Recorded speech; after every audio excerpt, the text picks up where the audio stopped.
প্রথমেই আপনাকে বলি এই ট্রানজিট মাত্রা অতিরিক্ত গুরুত্বপূর্ণ। এই ট্রানজিটের প্রভাবে আপনার লোকেশন বা জায়গা পরিবর্তিত হতে চলেছে। যারা এখন হয়তো বাড়িতে নেই, অন্য একটা রাজ্যে থাকেন, অন্য একটা স্থানে থাকেন, and you are planning to change, এবং আপনি ভাবছিলেন পরিবর্তন করবেন। যারা যারা পরিবর্তন করতে চান, যারা যারা পরিবর্তন করার জন্য পরিকল্পনা গ্রহণ করেছেন, আমি মনে করি আপনাদের পজিটিভিটির জায়গাটা বাড়বে। আপনারা যেন কোনো না কোনোভাবে এই সময় আপনার যারা অফিস বস আছেন, কলিগস আছেন, তাদের সঙ্গে খারাপ সম্পর্ক তৈরি না করেন। মাথাটাকে ঠান্ডা না রাখলে কিন্তু খারাপ সম্পর্ক তৈরি হতে পারে। এই সময় কিন্তু ফ্রাস্ট্রেশন বাড়তে পারে। যেহেতু বৃহস্পতি দ্বাদশে, এখানে একটা রাজ্য তৈরি হচ্ছে, তারও একটা প্রভাব থাকবে আপনার লাইফে। কিন্তু শনি মঙ্গলের কম্বিনেশনের প্রভাবে তারা অনেক বেশি প্রভাবিত হবেন যাদের হরোস্কোপে শনি হয়তো নিচস্থ, মঙ্গল হয়তো নিচস্থ, এই দুটির মধ্যে কোনো একটা প্ল্যানেট হয়তো পাপপীড়িত অবস্থায় আছে। তাহলে এই জায়গাটাকে বুঝে নিয়ে চলার চেষ্টা কিন্তু আপনাকে করতে হবে।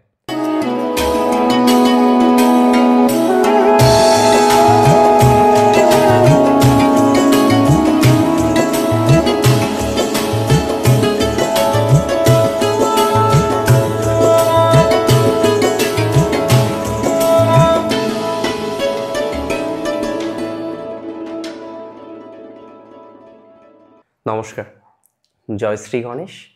স্বাগতম আপনাদের প্রত্যেককে আজকের অনুষ্ঠানে। আজকে কর্কট রাশির জাতক জাতিকাদের নিয়ে আলোচনা করব, কর্কটের ভালো মন্দ সব বলবো, এবং 2025 ডিসেম্বরের 7 তারিখ থেকে এই যে মঙ্গলের সঞ্চার কর্কট রাশিকে কতটা প্রভাবিত করতে পারে, আজকে সেই বিষয় নিয়ে আপনাদের সাথে আলোচনা করব। তো সবার আগে একটা কথা আপনাদের বলি, মঙ্গল কর্কটের পঞ্চমে আছেন, ষষ্ঠে যাবেন। কবে যাবেন জানেন? মঙ্গল ষষ্ঠে যাবেন 7ই ডিসেম্বর। সেখানে দিন 40 মঙ্গল কিন্তু থাকবে। এ নিয়ে আমি একটা ভিডিও করেছি যে এই 40 দিনের মঙ্গলের যে সঞ্চার আছে, ট্রানজিট আছে, তার ফলাফলটা কেমন। কিন্তু যেটার জন্য আজকে স্পেশালি ভিডিওটা করা, যে এই দিন 40-এর মধ্যে মঙ্গলের মিউচুয়াল অ্যাসপেক্ট থাকছে শনির সাথে, মিউচুয়াল অ্যাসপেক্ট থাকছে জুপিটারের সাথে। মঙ্গলের চতুর্থ দৃষ্টি থাকবে শনির উপর, শনি বর্তমানে মিনে, এবং শনির দশম অ্যাসপেক্ট বা দশমতম অ্যাসপেক্ট থাকবে মঙ্গলের উপর। মঙ্গল আপনার ষষ্ঠে। এই ট্রানজিট খুব গুরুত্বপূর্ণ, কারণ মঙ্গল শনি মানেই কনফ্লিক্ট। দেখবেন অনেকের হরোস্কোপে মঙ্গল শনি থাকে, হয় লাইফটা তাদের স্টেবল হয় না, অথবা অনেক পরে গিয়ে স্টেবল হয়, বা এমন ভাবে স্টেবল হয় সেটা লোকজন জানে যে না, এ প্রতিষ্ঠিত, এর সফলতাটা অনেক। মঙ্গল শনির এই ক্ষমতাটা আছে, এই প্রবাবিলিটিটা আমরা কিন্তু মঙ্গল শনির ক্ষেত্রে দেখতে পাই। এখন প্রশ্ন হলো, মঙ্গল শনির এই সংযোগে কর্কটের কি কি লাভ হবে, কর্কটের কোন কোন বিষয় থেকে সাবধানে থাকতে হবে, কর্কট কতটা বেশি নিজেদেরকে ডেভেলপমেন্ট করতে পারবেন। প্রথমেই আপনাকে বলি এই ট্রানজিট মাত্রা অতিরিক্ত গুরুত্বপূর্ণ। এই ট্রানজিটের প্রভাবে আপনার লোকেশন বা জায়গা পরিবর্তিত হতে চলেছে। যারা এখন হয়তো বাড়িতে নেই, অন্য একটা রাজ্যে থাকেন, অন্য একটা স্থানে থাকেন, and you are planning to change, এবং আপনি ভাবছিলেন পরিবর্তন করবেন। যারা যারা পরিবর্তন করতে চান, যারা যারা পরিবর্তন করার জন্য পরিকল্পনা গ্রহণ করেছেন, আমি মনে করি আপনাদের পজিটিভিটির জায়গাটা বাড়বে। তবে কনফ্লিক্ট একটা বাহ্য জগতে আর একটা অন্তর জগতে, যে পরিবর্তন করব, করাটা ঠিক হবে, পরিবর্তন করলে কোনো সমস্যা আসবে না তো, এরকম নানা বিষয়ে আপনার কিন্তু চিন্তা বাড়তে পারে। তাহলে আমি মনে করি এই ধরনের বিষয়ে পরিবর্তনের জায়গাটা কিন্তু অনেক বেশি গুরুত্বপূর্ণ। সুতরাং এই ধরনের বিষয় একটা কনফ্লিক্ট আসতে পারে। অন্তর্জগৎ এবং বাহ্য জগতের মধ্যে একটা পরিবর্তনশীলতা আসার সম্ভাবনা প্রবল।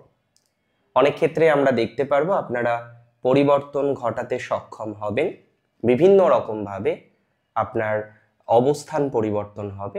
অর্থাৎ এমনটাও হতে পারে আপনি বর্তমানে যে লোকেশনে আছেন, যে জায়গায় আছেন, সেই জায়গা থেকে বেরিয়ে আপনি অন্য জায়গায় থাকার পরিকল্পনাটা সেটা কিন্তু শুরু করতে পারেন, বা শুরু করার সম্ভাবনাটা আমরা অনেকটা বেশি কিন্তু লক্ষ্য করতে পারছি। একটা বিষয় এখানে কিন্তু খুব গুরুত্বপূর্ণ, আবার আমরা দেখলাম কর্কটের প্রফেশনাল লাইফ, বিশেষ করে চাকরি রিলেটেড বিষয়ে আমরা একটা ম্যাসিভলি গ্রোথ বা অপরচুনিটিস পেতে চলেছি কর্কটের তো সবাই চাকরি করেন না, অনেকে চাকরি করেন, কিন্তু চাকরি ক্ষেত্রের একটা পলিটিক্স, চাকরির ক্ষেত্রের একটা ঝামেলা এই সময়ে হঠাৎ করে মাথা গরম হতে পারে। বাট মাথা গরম করা যাবে না, মাথাটাকে বরফের মতো ঠান্ডা রাখতে হবে। বিনা কারণে মাথা গরম করলে সমস্যা আসতে পারে। তাহলে একটা কথা খেয়াল রাখুন, একটা বিষয় কিন্তু খেয়াল রাখুন, আপনারা যেন কোনো না কোনোভাবে এই সময়ে আপনার যারা অফিস বস আছেন, কলিগস আছেন, তাদের সঙ্গে খারাপ সম্পর্ক তৈরি না করেন। মাথাটাকে ঠান্ডা না রাখলে কিন্তু খারাপ সম্পর্ক তৈরি হতে পারে।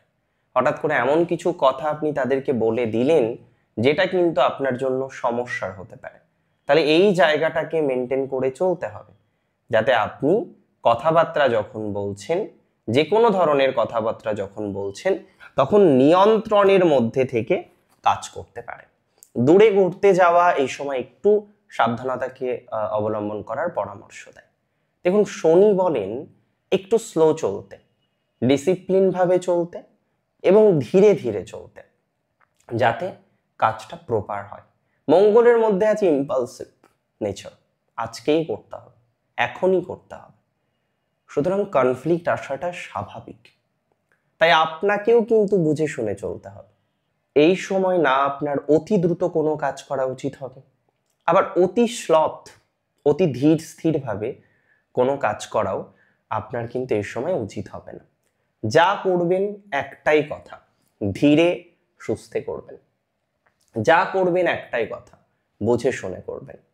তাড়াহুড়ো করাটাও আপনার জন্য অসুবিধাজনক, আবার অতিরিক্ত দেরি করাটাও আপনার জন্য অসুবিধাজনক।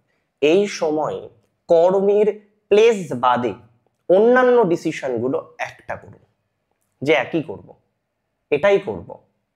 যত বেশি কনফিউশন তত বেশি ফ্রাস্ট্রেশন। এই সময় কিন্তু ফ্রাস্ট্রেশন বাড়তে পারে, যেহেতু বৃহস্পতি দ্বাদশে, এখানে একটা রাজ্য তৈরি হচ্ছে, তারও একটা প্রভাব থাকবে আপনার লাইফে।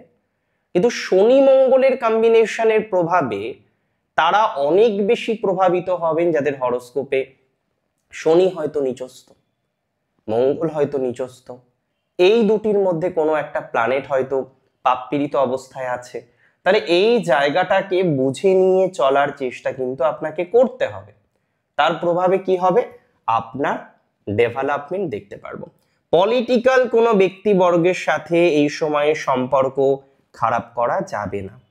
পলিটিক্যাল ব্যক্তিবর্গের সাথে সম্পর্ক খারাপ হতে পারে, সেটি কিন্তু পরবর্তীকালে আপনার লাইফে গভীর ইম্প্যাক্ট আনতে পারে। তাহলে এই জায়গাটাকে বুঝে নিয়ে পথ চলতে হবে।